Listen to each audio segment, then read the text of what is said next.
Только за последние 3 недели в миграционную службу по Республике Саха с заявлением о предоставлении временного убежища в Российской Федерации обратились 149 человек, приехавшие в Якутию из Украины.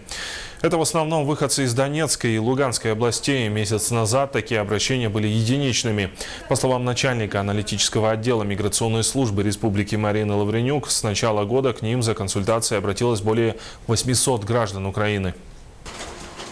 В основном у нас все-таки граждане обращаются это в городе Якутске и также в городе Нерюнгри. Так, в городе Якутске у нас поступило в наш адрес уже 70 заявлений, в Нерюнгри поступило 46 заявлений. 22 числа постановление правительства было опубликовано номер 690, в соответствии с которым с 30 июля рассмотрение заявления о предоставлении временного убежища территориальными органами миграционной службы России осуществляется в 3-дневный срок. Таким образом, на сегодняшний день нами уже рассмотрено и принято решение по 25 заявлениям о предоставлении временного убежища.